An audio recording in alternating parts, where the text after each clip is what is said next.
매일경제신문 12월 2주차 소식입니다. 아까 올라오기 전에 코카콜라를 사 먹다가 20원이 부족해갖고 펩시로 바꿨거든요. 저는 이제 통장 쪼개기라고요. 용돈 통장을 만들어서 매일 얼마씩 들어오게 해요. 그래서 거기에 맞춰서 살거든요. 그리고 나머지 잉여자금이 생기면 월말에 이제 맛있는 거 사 먹는 거죠. 그래서 뭐 여행 통장, 어머니 용돈 통장, 뭐 내년에 학원차 살 뭐 통장 이런 식으로 이렇게 통장을 쪼개 갖고 조금씩 저축하고 있어요. 스스로 통제도 되고요. 좋은 것 같더라고요. 자, 통계청에서요. 2020 사회 동향 보고서를 발표했는데요. 그 관련돼서 요약을 좀 해볼게요.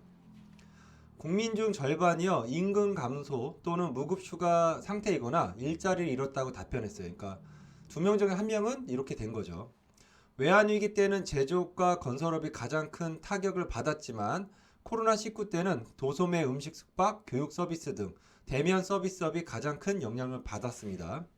응답자 중 38.6%는 경제적 피해를 보상받을 기회가 불평등하다고 봤고요. 32.5%는 감염 예방을 위한 유연 근무 기회에서 불평등했다고 인식을 했고요. 확진자 낙인을 두려워하는 것은 전반적으로 감염 책임을 환자 개인 탓으로 돌리는 사회 분위기가 원인이라고 합니다. 저는 이거 안 좋은 우리나라 사람들의 습관 같아요. 이게 누군가가 병에 걸리거나 이렇게 감염이 걸리면 위로해야 되는데 이거를 뭐랄까 개인 탓으로 돌려서 범죄자 취급을 하잖아요. 정말 안 좋은 짓이에요. 본인이 걸리면 아무 소리 안 할 거 아니에요. 국민 중 78.2%는요, 방역 대책이 강화돼야 할 시점이라면 인권보호는 후순위로 미룰 수 있다고 생각하고 있다고 합니다. 저도 여기엔 동의해요. 근데 방역 대책이 잘 할 경우에만요. 원격 수업 효과를 바라보는 교사들 평가는 다소 부정적이었고요. 특히 초등학교 교사들의 평가는 더 회의적이었습니다. 이분들은 학원 탓하겠죠. 사교육 탓하는 거죠. 한편 코로나19 추가 확진자가 연일 700명대 육박하면서요. 정부의 코로나 대응을 부정적으로 평가하는 시민들이 급격히 늘어나고 있어요. 문재인 대통령의 국정 수행 평가도 취임 이후 최악을 달리고 있습니다. 원래 사람의 진짜 능력은 언제 발휘가 되냐? 안 좋을 때 발휘되는 거예요. 좋을 때는 누구나 아무나 해도 돼요. 근데 안 좋을 땐 진짜가 나오는 거죠. 한국 가계 부채 증가 속도가 금융위기 때보다 더 빨라지고 있습니다. 그래서 BIS가 한국 민간 부채에 경고를 나섰어요. 빚 증가 속도 지표가 13.8%포인트로요. 태국, 멕시코, 아르헨티나보다 더 높아요. 올 가계는 60조, 기업 120조 폭증했습니다. 11월 가계부채 18조 늘어 증가율이요 7.9%로 연초의 2배예요. 국제결제은행은요, 우리나라 민간 부문 빚 위험도를요, 11년 만에 주의에서 경보 단계로 격상시켰어요. 이게 이제 언제 된 거냐? 1990년 이후 우리나라 경보 단계에서 경보 단계에 진입한 것은요, 외환위기와 글로벌 금융위기 뿐이었다고 합니다. 그러니까 요번에 금융위기 터지면 외환위기와 글로벌 금융위기가 합친 거죠. 그 규모가요. 가계대출 18조 3천억 원을 구분하면요. 신용대출은 7조 6천억 원, 주택담보대출은 6조 8천억 원, 기타 대출은 3조 9천억 원. 특히 신용대출은 올해 10월보다 3조 6천억 원 더 늘어나며 사상 최대 증가폭을 보였습니다. 신용대출이 참 위험하죠, 지금. 저는 이 기사 보고요. JP모건이 내년에 우리나라가 3,200선 전망했다고 발표를 했는데 좀 믿을 수가 없어요. 제 상식에는 좀 어긋나는데요. 그래도 소개하겠습니다. JP모건이요. 내년 한국 증시 강세를 점친 가장 큰 배경은 주택시장 규제에 있어요. 정부가 주택시장을 규제하면 투자자들이 자금을 이제 부동산 자금에서 증시로 옮긴다. 이걸 전망하고 있는 거죠. 한국 코스피 강세를 점친 이유예요. 한국 정부의 강력한 주택시장 규제고요. 성장 사업 주요 기업들 기업 공개 계획, 그리고 미국 조 바이든 차기 정부의 정책 훈풍, 집값 제동 정책, 그리고 한국 전체 인구 60%에 해당하는 분량의 백신 확보, K-팝 등 콘텐츠 인기, 전자상거래 시장 성장 때문에 내년에 3,200선 전망하고 있다는데요. JP모건은 그렇다고 얘기하고 있습니다. 올 들어 10월까지 국세 수입은 작년 대비 6조 원 이상 감소한 반면 지출은 50조 원 넘게 늘어난 것으로 나타나고 있어요. 내년 정부 전체 예산 588조 원 중 72%인 333조 원이 상반기에 풀리며 역대 최대 규모일 것 같습니다. 집중 투자되는 분야는요, 사회 간접 자본, 산업 및 중소기업 지원, 연구개발 분야에 집중적으로 투자될 것 같고요. 전문가들은 정부가 하반기 재정 절벽에 부딪혀 또다시 추가 편성에 나설 것을 우려하고 있습니다. 시중에 너무 풀린 유동성으로 인해 부동산 등 자산 시장이 과열될 가능성을 경고에 나서고 있어요. 군인 공무원 증원을 했고요. 저금리가 또 겹쳐서 연금 부채가 급증세에 이르렀습니다. 연금 부채는요, 2013년 596조 3천억 원 수준이었는데요. 6년 만에 347조 9천억 원으로 불어났습니다. 공무원 연금은요, 매년 지출이 수입을 초과하면서요, 2011년부터 연평균 약 2조 원에 달하는 보존금은 정부가 추가 부담하고 있어요. 이거 다 국민 세금으로 메꾸고 있는 거예요. 국내에서 리조트를 운영하는 오션밸리가요, 코로나로 인해 사업 악화로 기업 회생 절차를 신청한 것으로 확인되고 있어요. 이는 지난 3월 HTC 이후 두 번째 리조트 운영사 회생 신청입니다. 이에 호텔 및 리조트 업계가 연쇄 도산이 현실화하고 있다는 우려가 나타나고 있습니다. 맥킨지 글로벌 은행 보고서에서요, 코로나 충격으로 인해 내년 우리나라 은행들은 2조에서 3조 규모 대손 충당금을 더 쌓아야 한다는 제안이 나오고 있어요. 즉 현금 확보해야 되는 거예요. 전 세계 은행이요, 내년 코로나로 인한 손실에 대비해 대손 충당금 1조 1967억 달러 적립해야 하는 것으로 추산되고 있고요. 이 규모는 2008년 글로벌 금융위기 때보다 3배 많은 수준이라고 합니다. 또한 보고서는요, 한국을 포함한 아시아 주요 6개국 은행의 자기자본 이익률이 코로나 발생 5년 뒤에도 이전 수준을 회복하지 못할 것이라고 전망하고 있어요. 한국은행 분석에서요, 사회적 거리두기 조치를 3단계로 격상하면 민간 소비가 연간 17%까지 급감할 수 있다고 분석하고 있어요. 이에 통화정책 완화 기조를 유지할 방침이고요. 향후 주택시장으로 자금 유입이 계속되면 가계대출이 예년 수준을 웃도는 증가세를 이어갈 것이라고 전망하고 있습니다. 이제 중소기업이죠. 중소기업들이 매출이 줄어들면요, 신용도 떨어지죠. 그러면 이제 은행에서 대출 회수를 하려고 해요. 여기에 이제 중소기업이 이제 대출 회수 쓰나미에 비상이 걸린 거예요. 코로나로요, 이제 업황 회복 기대가 어려워지고 있어요. 그래서 매출 감소 비율을 볼게요. 숙박 여행 업종은요, 마이너스 29%, 문화 예술 업종은 마이너스 17%, 식당 카페는 마이너스 15%, 그리고 스포츠 레저 업종은 마이너스 9% 매출 감소가 이뤘어요. 한국은행에 따르면 9월 말 현재 중소기업 대출금 잔액은요, 1052조, 지난해 같은 기간 912조 대비 15.3% 급증한 수치입니다. 지난 4월부터 시작된 중소기업 이자 상환 유예는요, 11월 말 기준 8,424건, 957억 원으로요, 매달 계속 늘고 있어요. 정부는 원금과 이자 상환을 올해 더 연장해 내년 3월 말까지 원금과 이자 상환 유예 조치를 했죠. 이자는 내야 돼요. 이에 은행들은요, 중소기업에 대한 대출 문턱을 높일 예상이고요. 코로나 경제 불황으로 매출이 감소한 상황에서 대출마저 막히면 어떻게 되겠어요? 줄도산이 현실화될 수 있습니다. 언제부터? 내년 3월 말부터요. 경기도는 면 단위 전체 주민 약 4,000명에게 월 15만원씩 2년간 지급을 하고요. 내년 4월 늦어도 7월께 실증 실험에 착수할 예정입니다. 기본소득을요. 기본소득 실증 실험 예산은요, 경기도가 70% 부담하고요. 선정된 시군이 30% 부담하는 거예요. 해당 지역의 농민 중에 농민 기본소득 수당, 그러니까 월 5만원 정도 되는데 지급 대상에서 제외됩니다. 이제 서초구는요, 또 만 24, 그래서 만 24에서 29세 청년 300명을 선정해 1인당 월 52만원씩 2년간 총 1250만원 지급하고요. 기본소득 실험을 준비하고 있습니다. 저는 개인적으로 이렇게 막연하게 돈 주는 거는 안 좋은 정책이라고 보고 있어요. 이제 코스피 주가가 오르는데요. 개민들은 연실 고퍼스에 베팅하고 있어요. 그래서 그래서 주가가 오르면 2배의 손실에도 곧 조정장 온다면 하락 베팅 중에 있는 거죠.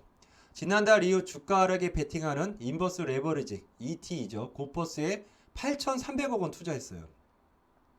한편 ET 월간 수익률 하위권은요. 전부 고퍼스 상품이 휩쓸었고요. 수익률은 25.4%로 최하였습니다.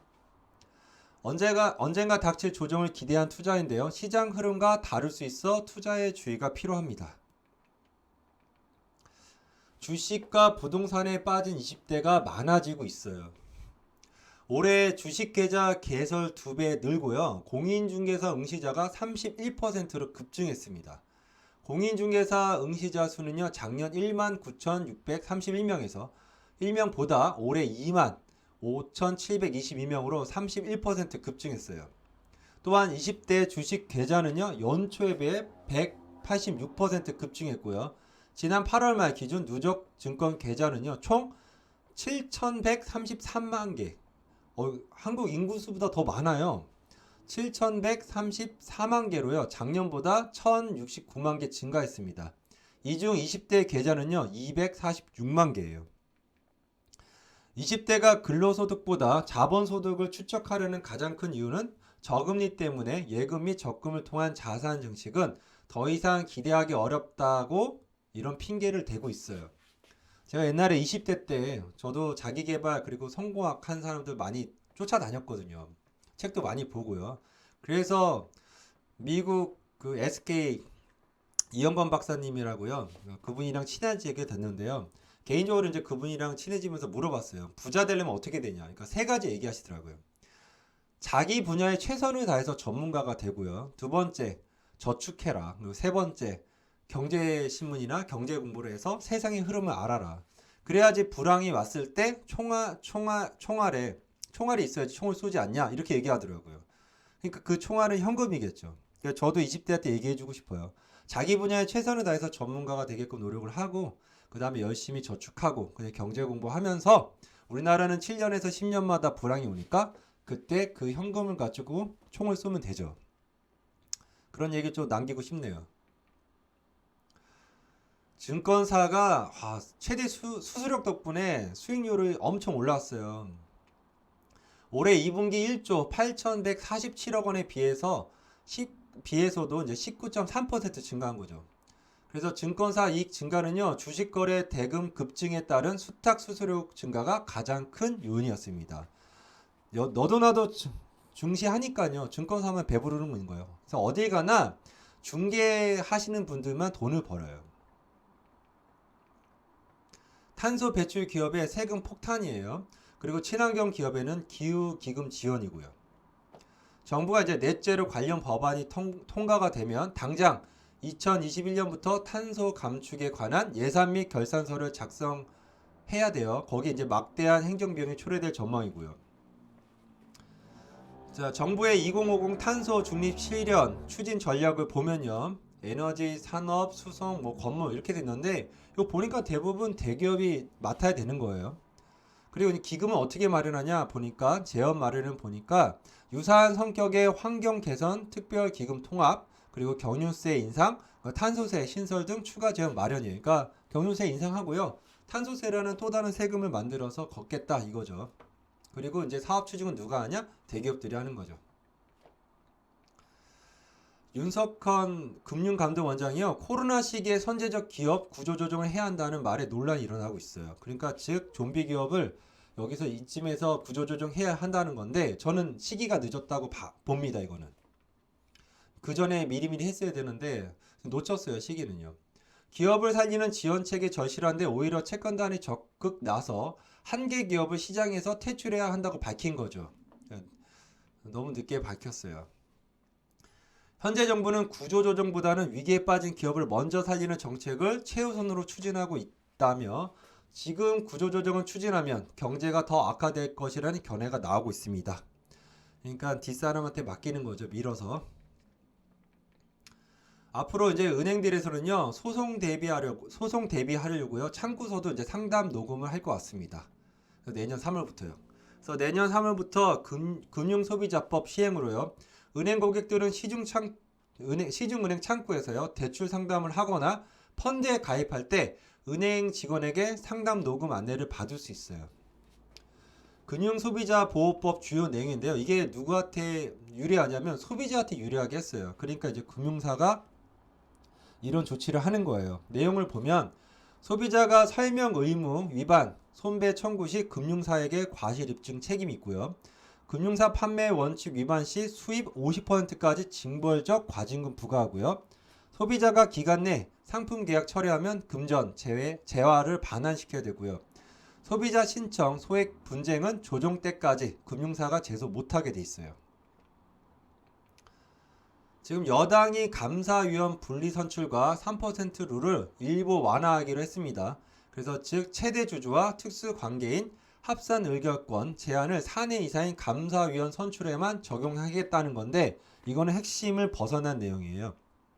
하지만 경영계는 감사위원 분리선출 자체가 문제이며 3% 룰을 최대 주주와 각각의 특수관계인에게 개별 적용을 하더라도 최대 주주의 의결이 제한되는 것은 여전하기 때문에 과도한 재산권 침해라는 것입니다. 즉 3%만 갖고 있으면 대주주와 같아요. 그러니까 이걸 없애야 되는데 이걸 없애지 않고 이런 감사위원 선출만 적용하겠다. 이게 의미가 없죠. 그래서 3% 룰 그리고 다중대표 소송에 중소, 중견 지주사가 위험할 것 같습니다. 그래서 감사위원 이사 분리 선임과 3% 룰 그리고 다중대표 소송제가 통과가 되면요. 지주회사와 중소 및 중견기업의 경영개입 공격에 취약해지며 정부의 민간기업 경영개입 가능성이 높아지고 있어요. 그럼 3%만 있으면 되니까요. 그래서 3% 지분만 갖고 있어도 대주주와 동일한 의결권을 가지게 되고요. 이를 이용해 적은 지분으로 경영에 영향을 미칠 수 있고 그 다음에 다중대표 소송까지 이용해 경영권을 흔들 수 있다고 그래서 우려가 나타내고 있습니다. 국세청이 6일 고액 체납자 6,965명, 그러니까 개인은 한 4,000명 정도 되고요. 법인 한 2,000곳 정도 되네요. 명단을 국세청 홈페이지에 공개했어요. 한번 보세요. 누가 돼 있는지요. 대상은 세금을 내지 않고 버틴 국세 규모가 2억 원 이상이고요. 체납이 발생한 지 1년이 넘는 이들이 대상입니다. 올해 공개 대상은 지난해 비해 127명 늘어났고요. 100억 원 이상 초고액 체납자가 감소하면서 전체 체납액은 4조 8,203억 원, 그러니까 전년 대비 5,870억 원 줄었습니다. 이제 은행이 이제 다변화할 것 같아요. 디지털 금융규제 및 제도 개선 방안이 나왔습니다. 내용을 보니까요. 이제 앞으로는 은행 앱에서요 음식 주문 및 쇼핑도 가능하게 됐어요. 근데 요 수수료가 더 싸요. 그리고 이제 비대면으로 서명을 한 번에 받을 수 있어요. 예전에는 그 보험할 때 꼭 대면을 해야 됐거든요. 이제 비대면으로도 그냥 가능하게 됐고요. 그다음에 그 가명 건강정보 활용 제한도요. 가명 건강정보 활용에 맞춤형 보험 상품을 개발하게 되게끔 바뀌었어요. 그리고 빅테크 금융업은 규제 사각지대였는데 변경 후에는 빅테크 플랫폼 영업 규제를 했고요. 온라인 플랫폼의 보험, 모집, 그리고 판매 규제를 신설했습니다. 그러니까 은행이 좀 다변화할 것 같아요. 이제 사업 현장에서 발생한 사고 책임을 물어 경영자를 형사처벌하도록 중대재해기업처벌법안에 대해서 건설업계가 우려를 나타내고 있어요. 이게 무슨 얘기냐면 경영자한테 그 무한한 책임을 물게 한 거예요. 중대재해기업처벌법안 주요 내용인데요. 경영책임자에게 포괄적 추상적 위험 방지 의무 부여, 그러니까 경영자 책임이고요. 원더급이 하도급 위험 방지 의무 공동 분담이고요. 그다음 일정 요건 충족 시 경영 책임자의 위험 방지 의무 위반으로 간주, 경영자 책임으로 가고요. 2명 이상 사망 그리고 상해 시 CEO 가중 체불, 경영자 책임이고요. 위험 방지 의무 위반 시 징벌적 손해배상입니다. 건설업자는 문제점을 3가지 들었어요. 사용자의 의무, 범위가 너무 지나치게 넓고 추상적이라고 들었고요. 물리적 및 현실적으로 경영 책임자가 지킬 수 없는 사항까지 처벌한다는 점을 들었어요. 그리고 파견 근로자 보호법과 충돌한다는 점이에요. 이게 뭔 얘기냐면 원더급 업체는 하더급 업체 근로자에게 지속적인 지시를 할 수 없지만 문제가 생기면 공동 책임입니다. 전세난이 확산되면서 이제 아파트 전세값 그리고 매매가 함께 올랐죠. 그래서 이제 저렴한 다세대 및 연립주택으로 매매 수요가 몰리면서 또 가격이 뛰고 있어요. 지지 옥션에 따르면 지난달 진행된 경기도 빌라 법원 경매 낙찰률이 62%, 낙찰가율은 101.6%, 그리고 평균 응찰자 수는 7.3명으로 2018년 이래 모두 최대치를 기록하고 있습니다. 지금 경매학원이 돈 많이 벌겠네요. 근데 요즘에 유행하는 언어가 있어요. 안 사 꺼져. 예, 지금 사면 안 돼요. 지금 사기꾼들이 넘쳐나고 있고요. 이들은 현금을 확보하려고 하고 있는 거예요. 누구한테? 여기 이렇게 경매나 그리고 이렇게 서민들이 사는 사람들, 매매하는 사람들을 통해서요. 그래서 안 사 꺼져 하시면 됩니다. 최근 수도권 대단지 중 집주인이 직접 거주하는 비율이 90%에 육박하는 것으로 나타내고 있고요. 이유는 1주택 양도세 비과세 조건이 2년 거주 및 보유로 강화된 점이고요. 규제 지역에서 주택담보대출을 받은 경우 6개월 내 전입을 의무화하면서 전세금으로 주택 구매 비용을 충당하는 갭투자를 사실상 원천 봉쇄한 점도 주요 원인이죠. 이에 자가존유 추세가 더욱 강해지며 향후 집값 상승 압력으로 작용할 것으로 전망하고 있습니다. 9억 원 이하 주택도요, 주담대를 조인다고 합니다. 그 총 부채 상환 비율을 강화 때문이죠. 그리고 비투기 지역에서도 강화하고요. 이제 앞으로 소득이 없으면 대출이 안 돼요. 총 부채 원리금 상환 비율 DSR이죠. 전체 주택담보대출에 적용하는 방안을 추진 중에 있고요. 앞으로 금융사에서 소득이 없으면 돈 빌리기가 어려워진다는 뜻이죠. 기준은 현행 40%가 유력하죠. 그리고 매년 갚아야 할 원금과 이자 총액이 연소득 40%를 넘지 않는 선에서 주택담보대출을 빌릴 수 있어요. 적용은 9억 원 이하 주택 및 비투기 지역에도 적용 예상입니다. 임대 예산은 2.5배가 늘었고요. 내 집 마련 예산은 20% 삭감했어요. 주택도시기금이라는 게 있나봐요. 그래서 주택도시기금은 뭐냐? 임대주택 건설과 서민, 실수요자의 주거비용 지원에 활용하기 위해 정부가 1981년부터 만들어 운용해온 기금입니다. 즉 대출이 되는 금융상품이에요. 공공임대주택 1만 9천 가구 내지는 사업이 포함되었고 공공전세제도 대상이 현 3억 원 이하에서 6억 원 이하까지 주택 종류 범위를 확대, 예산을 늘렸어요. 그러니까 임대 예산을 늘렸어요. 하지만 무주택 실수요자의 주택 구입을 지원하는 융자 사업은 8천억 원 삭감되면서 9조 9천억 원에 배정됐습니다. 문제는 이제 무주택자에게 대출을 해주는 디짐돌 대출이요. 9억 원 이하 주택에 최대 2억 6천만 원, 시중금리 최저 1%를 빌릴 수 있는 구조인데요. 수도권에서 5억 원 이하의 아파트가 사라지고 있다는 점이 이제 문제예요. 제3판교에서요. 성남 금토지구 뉴딜 시범도시로 선정이 됐는데요. 경기도 성남시 LH가 공동 추진하고 있고요. 데이터 5G AI 미래 산업 육성이 좀 될 것 같고요. 주거 일자리 공존도시를 만들어 그리고 판교밸리와 연계 시너지를 기대하고 있습니다. 제3판교는 직주 근접은 물론 주택이 없어 타 지역에서 출퇴근 중인 제1, 2판교 테크노밸리 종사자들의 주거 수요를 상당 부분 흡수할 것으로 전망하고 있어요. 구체적 계획은 내년께 나올 전망입니다. 미국에 이제 집을 팔면요, 한국에서도 세금을 내야 돼요. 그러니까 한국을 떠난다 이렇게 나오네요. 외국인 전문 인력 3년 새 3,000명 이상이 한국을 이탈했어요. 이유는 뭐냐면 높은 부동산세, 소득세. 그래서 글로벌 인재 전쟁의 낙오 위기에 놓여 있습니다. 이유는 한미 조세 조약상 미국에 이제 양도소득세를 내고요. 내고 나서도 한국 세법에 따라 계산한 양도세가 미국에 낸 양도세보다 많으면 그 초과분에 대해 한국에 추가로 세금을 납입해야 돼요. 외국인 거주자가 불편해하는 것은요, 비싼 세금과 복잡한 세금 제도 및 언어적 불편함을 들고 있어요. 근데 세금 제도가 복잡할수록 비리가 많아지는 거죠. 영국과 EU가요, 브렉시트 협상을 재개했습니다. 그리고 오스트리아 빈이요, 북한 간첩 활동 및 밀수의 교두보라고 나왔네요.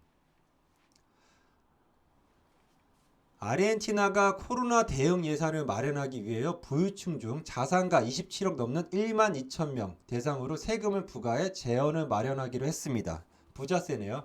이에 다른 중남미 국가들에서도 부자들에게 세금을 더 걷어야지 논의 중에 있어요. 걷겠죠. 현재 아르헨티나는 코로나 누적 확진자가 약 140만 명 넘어섰고요. 사망자는 약 4만 명에 육박합니다. 이 같은 아르헨티나 정부의 움직임에 우루과이행을 택하는 아르헨티나들이 늘고 있어요. 이유는 뭐냐면 우루과이 대통령은 15년 만에 우파 정권 교체를 이루었습니다. 그리고 저출산 및 고령화 문제를 해결하기 위해 전문직 및 투자 이민에 개방하고 있어요. 그러니까 이 부자들이 옆에 인접 국가인 우루과이로 넘어가고 있네요. 일본의 동거 고독사가 늘어나고 있는데요. 이거는 일본뿐만 아니라 우리나라도 해당이 되죠. 가족 등 함께 사는 동거인이 있어도 숨진 뒤 바로 발견되지 않고 시간이 지나서야 발견되는 동거 고독사가 일본에서 사회 문제로 부각되고 있어요. 2017년부터 2019년 3년간 538명이네요. 동거인이 치매를 앓고 있거나 별거, 입원, 여행, 운동용 외톨이 등이 이유라고 합니다. 그러니까 결국은 나이 들어서 혼자 살고 돈 없으면 진짜 불행한 거네요. 살아가는 게 아니고 죽어가는 거죠. 미국이 다음 주 화이자 백신 접종을 개시할 것 같습니다. 또한 FDA는 오늘 17일 모더나가 개발에 신청한 백신의 긴급 사용 승인 절차도 시작했고요. 우선 접종은 이제 코로나 대응 최전선에 뛰고 있는 의사와 간호사 등 의료진에게 우선적으로 접종할 계획입니다. CNN은요, 10개월간 브레이크 없이 늘어난 중증 환자 치료 부담으로 인해 바닥난 의료진의 체력과 정신력 위축이 의료 장비 부족보다 더 심각한 의료 시스템 붕괴 위기로 이어질 수 있다고 경고하고 있습니다. 미국이 대단하네요. 10개월간 이렇게 버텼잖아요. 우리나라는 지금 서울 지금 한 달도 안 되는데 벌써 이렇게 의료 시스템 붕괴될 것 같은데요. 백신 불신론이 커지고 있어요. 미국인이 10명 중 4명은 안 맞겠대요. 18%는요 절대로 접종을 안 할 것 같고요. 근데 이제 미국은 지금 닷새 동안 100만 명 확진이에요.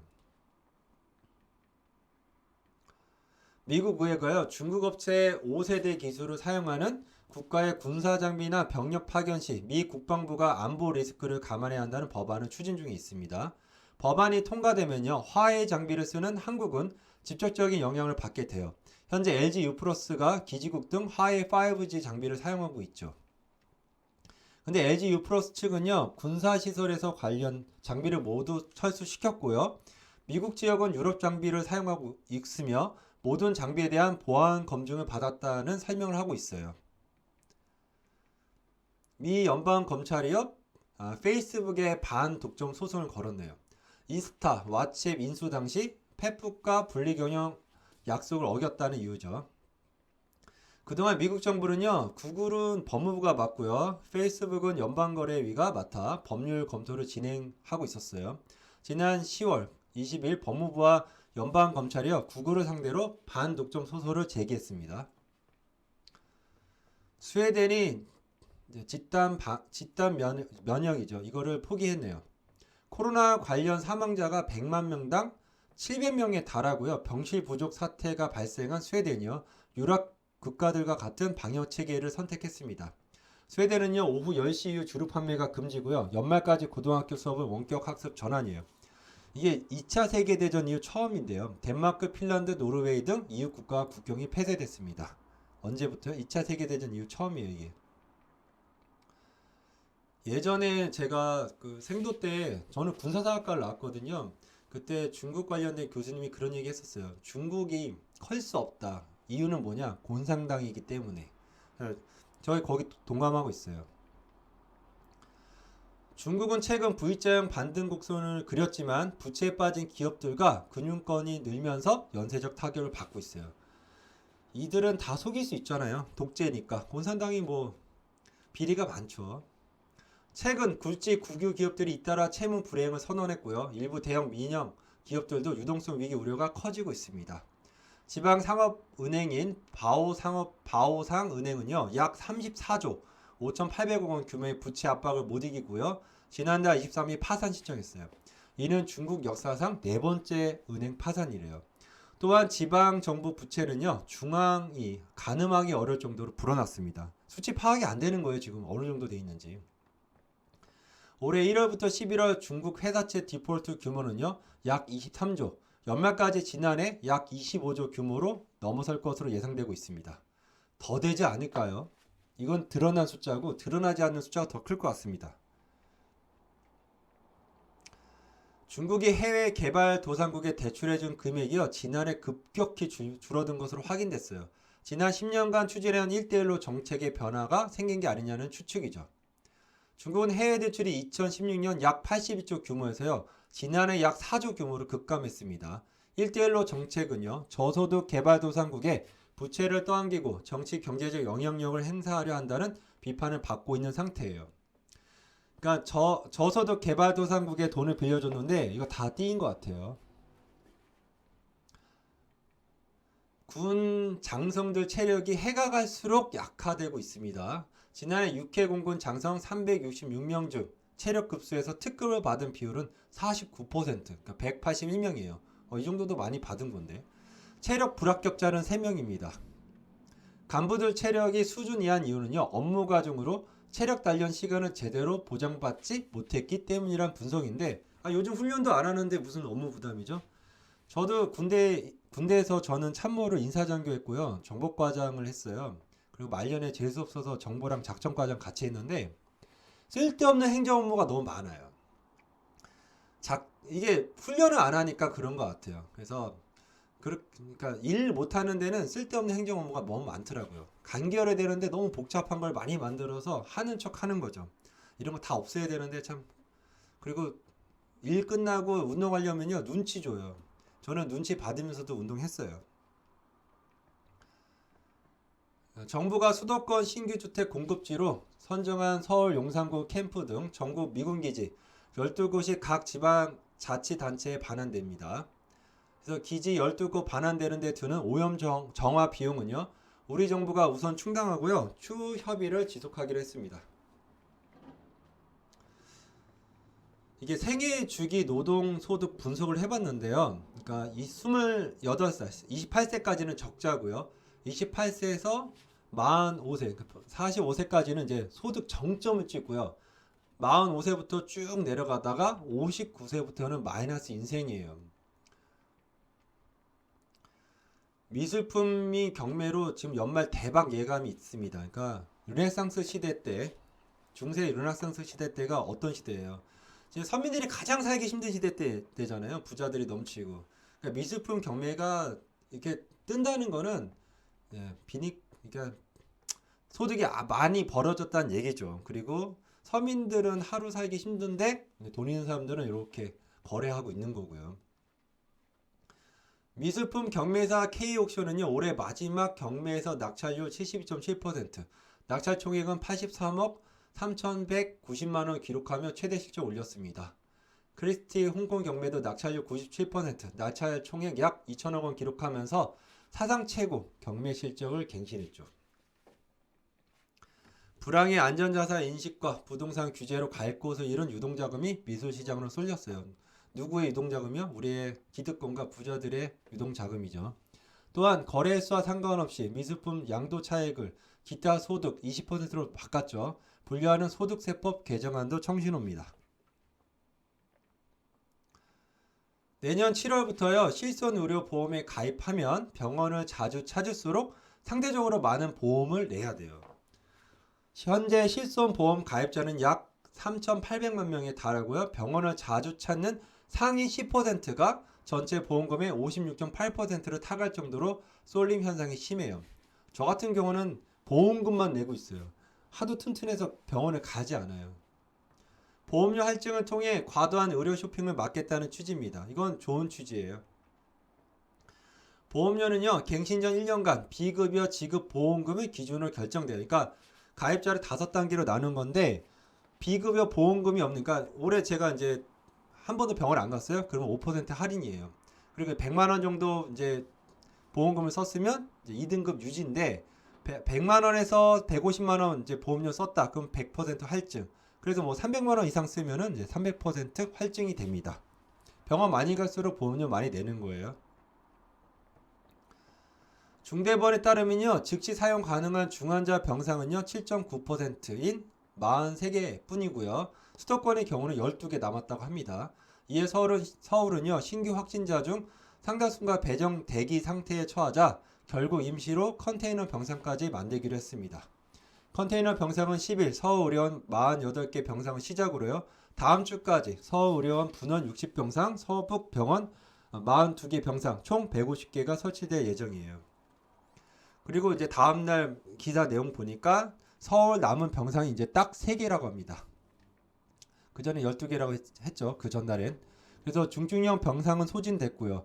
민간 병원 협조를 요청했지만 민간 병원이 협조 요청에 따르지 않아요. 확진 이틀째 700명 육박했고요. 3만 명 넘은 지 19일 만에 4만 명입니다. 아스트라제네카 백신이 우리가 내년에 못 맞을 것 같아요. 아스트라제네카 백신은요. 규제 당국 심사가 늦어지면서요. 미국 시장에서 내년 중반에야 생산 및 공급이 가능할 수 있다라고 발표했어요. 아스트라제네카 백신이 좀 의심스러운데요. 7월, 9월 일부 접종자에게 부작용이 발생해 임상 시험을 중단한 바 있고요. 화이자 모더나 백신보다 임상 3상을 먼저 시작했지만 마치지 못했어요. 그리고 부작용 관련 데이터를 FDA에 성실하게 제공하지 않은 사실도 드러났습니다. 의심스러운 업체네요. 수도권 사회적 거리두기를요 2.5단계로 격상을 했죠. 근데 학원과 헬스장은 콕 집어서 3단계 조치한 거예요. 그러니까 이 업체들이 집단 소송 예상이죠. 저도 이제 학원 하고 있는데요. 왜 학원과 헬스장을 콕 집어서 3단계로 했겠어요? 만만하니까 그런 거 아니겠어요? 우리나라 초등학교 4학년 그리고 이제 중학교 2학년생 수학 과학 성취도는요 세계 최상위권인데요. 해당 과목에 대한 흥미도는 꼴찌예요. 초등 4학년 성취도는 수학이 3위, 과학이 2위, 중학교 2학년 성취도는 수학이 3위, 과학이 4위로 상위권이지만 중 2학년 수학 과학에 대한 흥미도는 가장 낮았습니다. 수학 과학 성취도 세계 1위는요 싱가포르예요. 경험 중 얘기죠. 저는 서초구에 사시는 학부모님들이 참 똑똑하시다라고 보고 있어요. 학부모들의 반대로 서울 서초구에는 경원중학교가 내년 3월 혁신학교 전환하겠다는 발표를 전면 취소했어요. 학부모들의 반대 이유는 혁신학교 전환이 학력 저하로 이어질다는 우려가 있었던 거죠. 저는 혁신학교 상대로 기초학력 테스트 했으면 좋겠어요. 얼마나 나오는지. 되게 궁금해요. 현재 서울 시내 혁신학교 초등학교는 164곳, 중학교 43곳, 고등학교 14곳, 총 221곳이 이르고요. 내년에 추가로 서울 초중고 17곳이 혁신학교로 전환될 예정인데요. 궁금한 게 그 교육청 당국 직원들과 그 다음에 이제 우리 사회 기득권 자제분들이 혁신학교 몇 명이나 다니는지 참 궁금하네요. 혁신학교는 획일적이고 입시 중심인 경쟁 교육에서 벗어나 창의적이고 주도적인 학습 능력을 키우는 데 중점을 둔 교육 모델이라고 해요. 근데 가리키는 선생님들이 혁신적이지 않잖아요. 창의적으로 공부를 한 것도 아니고. 올해 수능 결시율은 약 14%로 연대 최고치입니다. 그래서 이유는 대학들이 수능이 아닌 다른 평가법을 선호하면서 수능 성적을 반영하지 않는 전형에 늘고 반영하더라도 수능 등급 최저 기준을 완화하고 있기 때문이죠. 4년제 대학 신입생 모집 인원 35만 명, 대략 35만 명이라 얘기할게요. 35만 명 중에 26만 명이 아주 수시 선발을 했고요. 이 26만 명 중에서 20만 명 정도가 수능 최저 학력 기준이 아예 없어요. 그러니까 즉 4년제 대학 전체 모집 인원의 58.4%가 수능을 반영하지 않았어요. 저는 개인적으로 수시를 줄여야 된다고 생각하는 사람 중에 하나예요. 지방대학은 전체 신입생 모집 인원의 82.1%를 수시 모집으로 선발했고요. 이 중 76.9%는 수능 최저 학력 기준이 없습니다. 그러니까 즉 62.3%는요. 수능 성적을 보지 않고 선발한 거죠. 하지만 대학마다 수시 선발 기준이 모호한 경우가 많고요. 잡음도 많이 나오고 있어 수능 영향력이 더 줄어들긴 힘들 것이라 보고 있습니다. 수시가요. 기준이 모호해요. 그리고 학교마다 내신 기준이 모호합니다. 왜냐하면 예를 들어서 홍천, 양구, 인제 이런 학교랑 서울에 있는 학교랑 내신 그 시험 문제를 비교해 봤을 때 어느 학교가 더 어려울까요? 같은 일반 학교라도 서울권에 있는 학교가 더 어렵겠죠. 근데 그거를 동일하게 등급을 매겨서 수시로 들어가게 하는 거는 저는 맞지 않다고 생각해요. 그래서 수시는 줄여야 되는 게 맞다고 봅니다. 근데 이게 수시 기준을 늘린다는 건 편법이 많아진다는 얘기겠죠. 이것도 어떤 사람이 정책을 냈는지 이 공무원 참 궁금해요. 밤 9시 이후에 지금 차단하고 있는 거죠. 밤 9시 이후에 집에 갈 사람들은 공무원들 아닌가요? 나머지 분들은 대부분이 힘들죠. 누가 정책했는지 그 사람 이름 되게 궁금합니다. 식당은 9시에 이제 닫아야 되죠. 그리고 대중교통은 30% 감축했어요. 오히려 늘려야 되는 거 아니에요? 밤 9시에 통제했으면? 그리고 밤 9시 전후에 인파가 쏟아져 나오겠죠. 30% 감축을 했으니까. 그래서 러시아 방불하고요. 그러니까 또 감염 우려도 커지고 있고. 패스트푸드점, 카페처럼 이용하고 브런치 카페도 변칙 운영하고 여전하고 숙박시설에서 파티, 미팅하기도 하고 어떤 식당은 간판 내리고 안에서 또 저기 뭐야 식당 영업하고 있고 이게 무슨 기준이 뭡니까 이게? 이 기준이? 전남 영암소도 AI 확진했고요. 닭, 오리 50만 마리 살처분했습니다. 그리고 경북 이어 여주까지 고병원 AI 확산 중이고요. 여주 농가서는 닭 1천 마리 폐사했고요. 더 나쁜 건 코로나로 세계 식량 가격이 5% 상승했어요. 그리고 11월에 특히 식량 가구 지수를 구성하는 품목군인 곡물, 육류, 유제품, 유지료, 설탕 가격이 모두 올랐습니다. 조루독감에 오리고기가 15% 급등했죠. 가격이요. 정부는 이제 감염 발생 농가가 방역 수칙을 위반할 시 살처분 보조금 삭감을 비롯해 엄정한 처분을 내리겠다 경고에 나서고 있어요. 참 이것도 우리나라 얘기예요. 남의 나라가 아니고요. 문재인 정부 출범 이전까지 4년 동안 줄어들던 자살자가 다시 증가세로 돌아선 것으로 보이고 있어요. 이게 경제 문제로만 자살자예요. 경제 문제로 인한 자살인이요. 2017년에 3,111건에서요. 2019년 작년이죠. 3,564건이요. 경제 문제로만 자살했어요. 2년 전보다 14.6%가 증가한 거예요. 참 안타까운 소식이죠. 네. 올해는 어떻게 될지 모르겠네. 2020년, 2021년 자살자가 어떻게 될지. 폭증하지 않을까요? 여기까지 하겠습니다. 감사합니다.